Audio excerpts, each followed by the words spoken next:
the standard that you set. So I got a comment from a follower the other day about, and I totally agree with them, about how rare it is to see actually fit people, especially as parents. And they were referencing they'd gone to like a Wet n Wild water theme park style thing, and how they could count the number of actually fit men, fit fathers there. 3, according to them. 3 there. And I totally agree with it. I find it astounding how rare it has become to not even be in great shape or good shape or okay shape, just to not be fat. How fucking rare that is.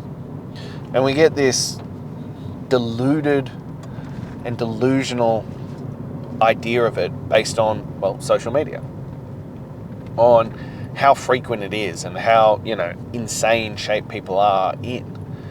That, if you're not ripped to the nines, stage ready, you're not even in good shape. And it's this weird dichotomy between the two of, I think it's deeply, deeply scary how few people are just not fat, for one. And then on the flip side, how the perception of what acceptable level of fitness and stuff is on the other side. That if you jump on the internet and you're not, as I said, jacked out of your mind, well, you're not even in shape. Like, who are you to talk about this kind of thing? Like, I've even had people tell me that I'm not in good enough shape to give the advice that I give. And I was like, well, I'm over 30 kilos down. I've got a 6-pack, I'm strong, I'm fit, I'm able to run, jump, sprint. There aren't many things I can't do. Yes, I will hand up and be the first to own that I want to get in better shape. Like, I'm not even remotely satisfied with where I'm at. I want to get leaner, I want to get bigger, I want to get stronger, I want to get faster, I want to get more athletic. My goal is to continue improving every single year as I get older. And I want to show that aging is a choice, not a requirement. That if you continue to do the stuff, if you continue to work, if you continue to push yourself, that you can continue to improve. So that's my goal. But how infrequent I see, even just, as I said, not fat dads who are out there. Like, we take the kids to the pool all the time, and we take them on holidays, and we take them to beaches and activities and stuff. And the amount of dads who cannot participate, who cannot do anything with their kids, who are, based on statistics, setting their children up to be obese themselves, is frightening. It is absolutely frightening. Like, I look at my daughter's friends and their fathers, and none of them are in shape. Literally none of them. And she's made friends from doing athletic things. And I think that's the part that's also crazy. That their parents are of the view of doing healthy activities. They're not even the ones who are avoiding healthy activities. My daughter has made these friends through jiu-jitsu and swimming and these kinds of things. And I look at these parents going, okay. Well, as I said, statistically, their child's going to end up, there's a 50% chance that their child will end up obese. And this is the gap, that you as a father are the leader of your family. And you must set the example.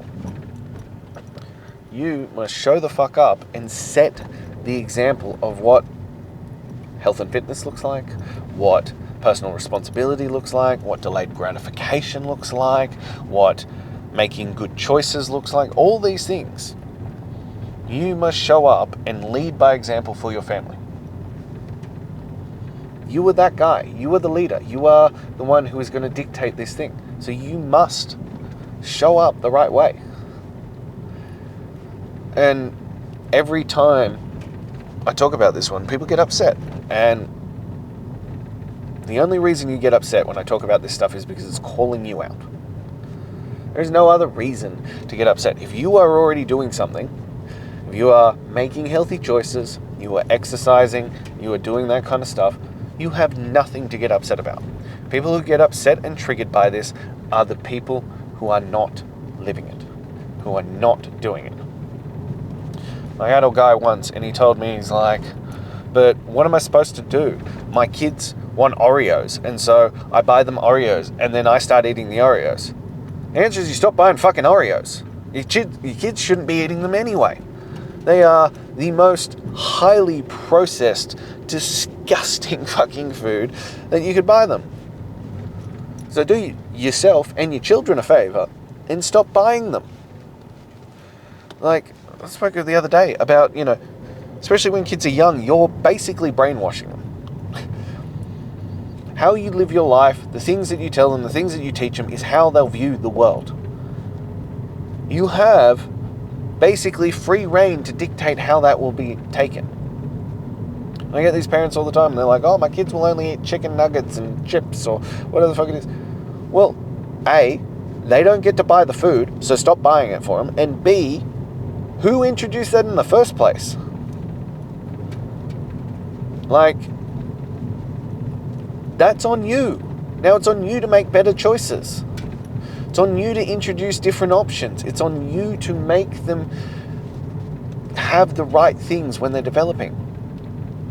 They don't have money. They don't have input. They don't have those things to dictate how this goes. And look, I know it's going to be hard. I know it's frustrating when you tell your children no and then they get upset. I get that. But this is about their health and their future. I think you can deal with your child being upset for a little while to make sure that they grow up healthy and fit. Like, this is just a mind-boggling wonderment. And, my kids have had chicken nuggets. They are fucking bad for you. They just are. They're always the reconstituted garbage out of a chicken. But they know that they are basically a sometimes food when we are going out. And even then, only in certain circumstances. Your children will learn based on you. My kids already understand sometimes food. They already understand that sugar's bad for them. They already understand that, things in moderation. And that we don't really eat those things.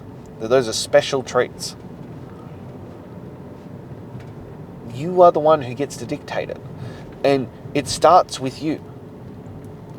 I think it's even worse. These parents who are like, no, that's terrible for you. You can't have that. Don't do that. Oh, they're gone to bed. Now I'm going to stuff my face fucking full. We've spoken about it before. One day your children are going to figure you the fuck out. One day. And if you're constantly telling them about how these things are bad for you and how you shouldn't do them and all that kind of stuff. Look, I think that's a step above in terms of giving them the right things, the people who just give in to them. But I think it's also highly fucking hypocritical. And they're going to figure out one day, hey, Dad used to make us eat all of this really healthy stuff. Wouldn't let us have any of the other stuff. But he's fat. How does that work? Oh, wait, he must have been eating it anyway. Do as I say, not as I do, doesn't fly long term. That will not last. It will not carry through. You're going to have to do better. You're going to have to embody it. It is monkey see, monkey do. So you need to lead by example. And take pride in it. I take great fucking pride in being the fit dad. I see those memes all the time of when it comes to my dad could beat up your dad. Yeah. I'm going to fucking win. Like, hands down, I'm going to fucking win. And like those kinds of things. My dad's fitter than your dad. Yeah. I want to be the dad that, plays all the sports. I want to be the dad that does all the things with the kid. I want to be the dad that There is never a moment in time where I go, hey, sweetie, no, I can't do that because of my knees or my back, or just physically incapable of it. Or as we've discussed before, try to do it and blow a knee or tear a quad or something.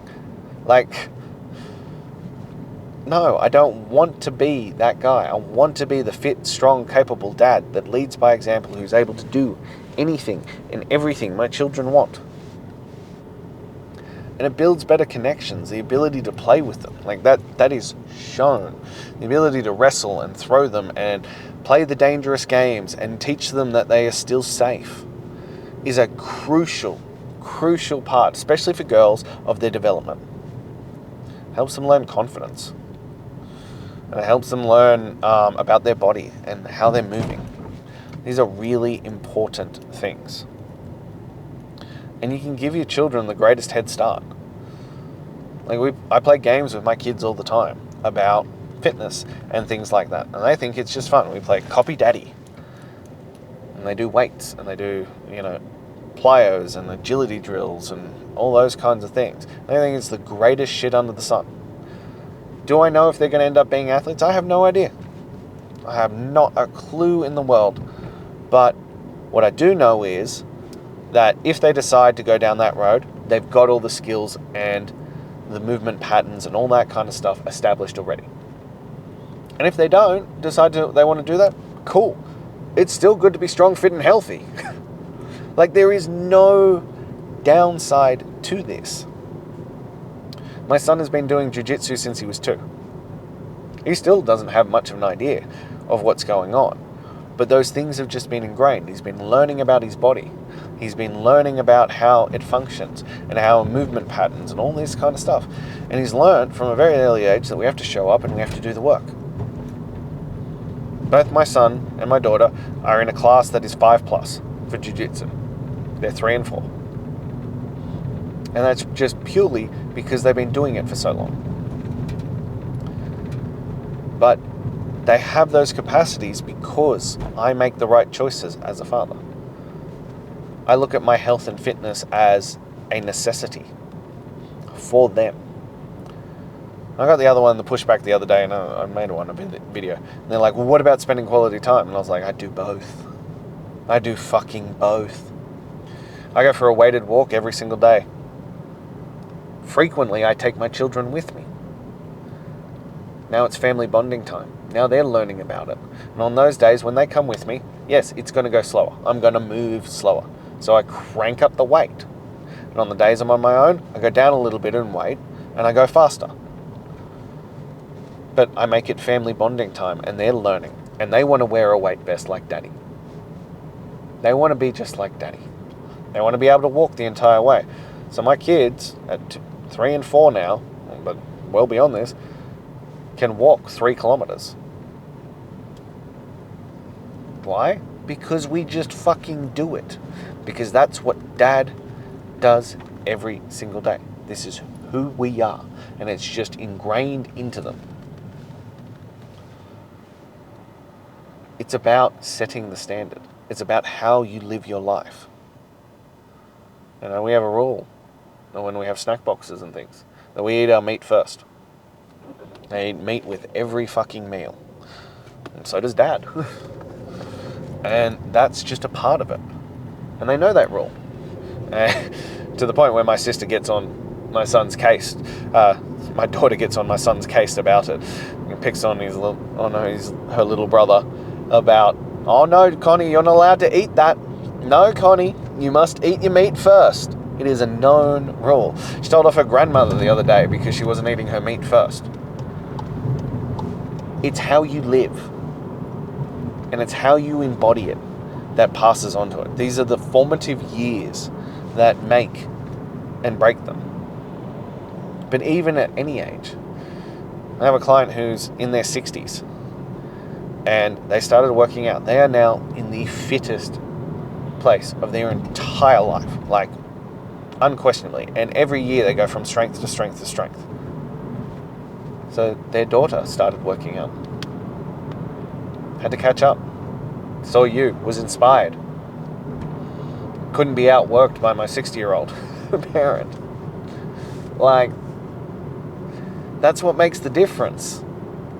You have to set the standard and live by it. Not talk about it, not tell them that that's how to do it. Live it. Live that standard. Demand greatness of yourself. Show up every single day. Demand that you are the fit father. That you are the one that people go, wow, look at your dad.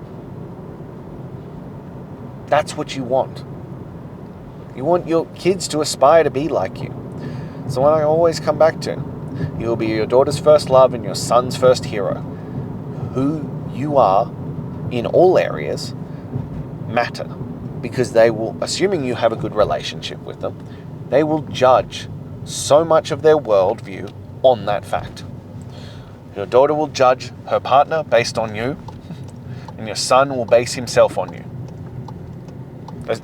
Again, assuming you have a good relationship. But if you start doing things like this, and you start being present, and you start demanding greatness, and you stop sedating, and you stop hiding from your life, and you start building the best life you can, and you keep progressing forward, and you do these kinds of things, well, I think you will end up with a good relationship. But you have to make a conscious effort of it. For as long as you are sedating, for as long as you are hiding, as long as you are running from the work that is required, you are missing out, and you are leaving the potential of your life and the potential of your children's life short. You deserve better, and they deserve better. So it's time to step the fuck up and start demanding greatness of yourself. It's time to step the fuck up and do what is required. Be the fit dad. Lead by example. Set the standard and show them what is possible, what can be done when, well, you demand greatness of yourself every single day. Now, if you aren't sure where to start with that, click the link in my bio, get into demanding greatness. Let's transform your physique and, in turn, your entire life. Let's begin there, and let's see who you can become on the other side of the work. Because it's not just about you, it's about them, and they deserve it. It is your duty, your honor, and your obligation to become the best version of yourself. So it's time to start acting like it. And I can't wait to see you then.